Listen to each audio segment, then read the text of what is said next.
Sweet delay.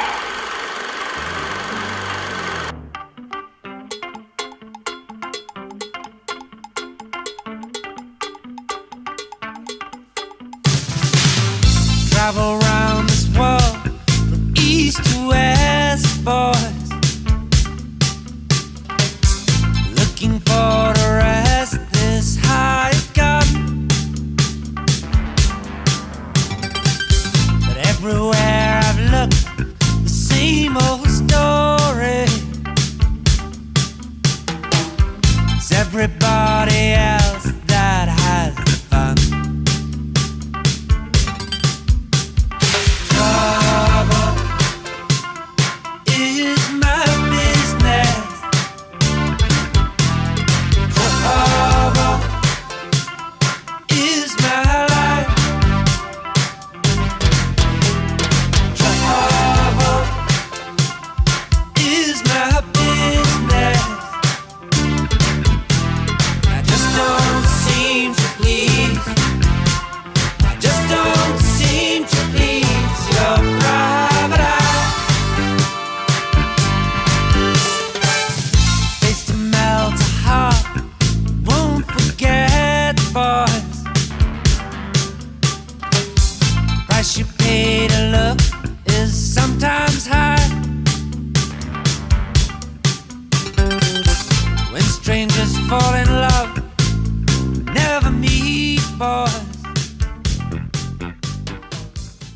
Hey everyone, Joe here. Just wanted to do our final for the Joe Builds with Ben and Ben Builds with Joe series, Season 8, doing the F4D-1 Skyray from Tamiya. And here we are. So, overall, a wonderful kit. Had tons of fun doing this one. Added a little bit of extras. If you all remember, we did the Martin Baker ejection seat. And it was a lot of fun. We experimented with some different techniques as well. Some went pretty good, some didn't go so great, and a lot of lessons learned that I can pass off on to you all that care to listen to them. So first things first, we'll give this thing a spin around here.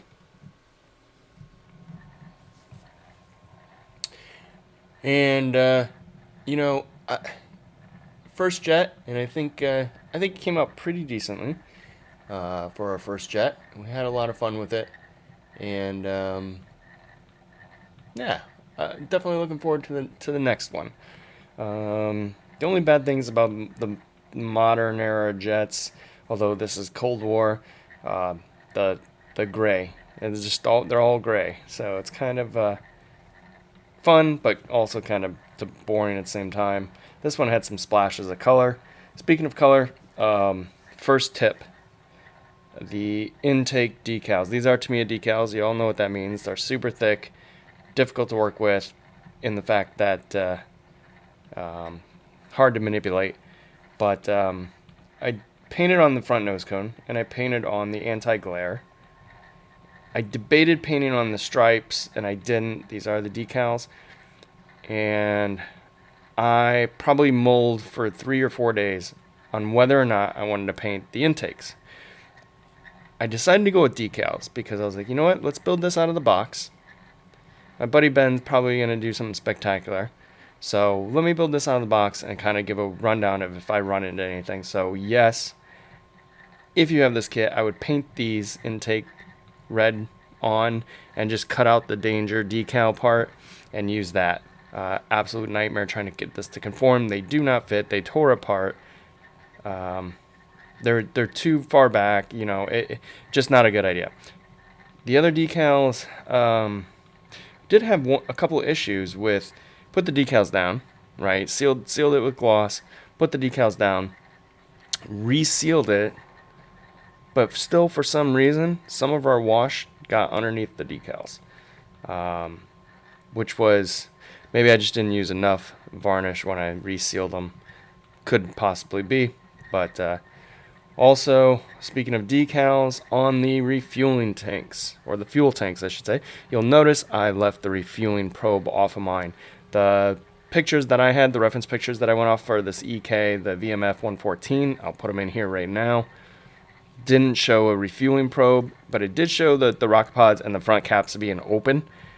So we did that, and I thought that was pretty fun. And we painted the tips white. I think they're supposed to be blue, but just wouldn't have stood out. Also on the fueling tanks, our friend Ben completely saved our butts, because this genius, no pun intended, put these decals on the underside of the fueling tanks without even realizing it. So he had some spares from the last Skyray he did, so he was kind enough to send those to me, and I could then pull the other. I'll tell you this. Here's why you don't seal your decals in right away. I used the Don Yost method. I put some masking tape over them and just ripped them right off. Even though I had used softener and setter, they just came right off. Had to scrape a little bit and did end up repainting them just to be on the safe side, but ended up being pretty good. And I'm just now noticing that one of them is a little catawampy, so we'll probably have to go back and fix that. They're not actually fully glued in with just white glue, so that if they do move, I can fix them. Other than that, we did put a little piece of black styrene plastic card in here because we couldn't get that seam line out, and that little gap. And then I left it black because I was like, I kind of like the looks of that.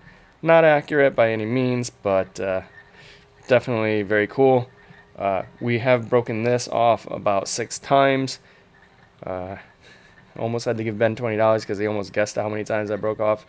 And yeah, again, the Death Dealers. This is the Death Dealers version, and it was a lot of fun. I think it came out pretty darn cool. So looking forward to our next build. We'll get some pictures up here soon, still pictures at the end. But go check out Ben's and see what he's done. Again, a phenomenal builder. Just so detail-oriented. It has an eye for things that, to me, is unbelievable. His scratch building is out of this world. You know, you can come to me, I'm going to get you an out-of-the-box. And I kind of like that thing that we got going on, where I'm going to get you an out-of-the-box build for the most part. And then Ben's going to super detail it. So you can kind of see how it's going to go together both ways, right? You can see how to super detail it. You can also see what it's going to look like on a basic build. So lots of fun. And excited to hopefully do another series of this. Seems like a lot of people like it. I know I enjoy it. It's so much fun to build with Ben and bounce ideas off each other. And like I said, he'll send me a message saying, oh, did you check this out? And I'm like, I don't know how you saw that, but thank you for telling me. Phenomenal guy. So go over to his channel, check him out, give him a like and subscribe, leave him a comment, and let him know how great he's doing. So anyways, until the next build, I hope you all are doing well. I hope you're staying safe. Until next time, take care.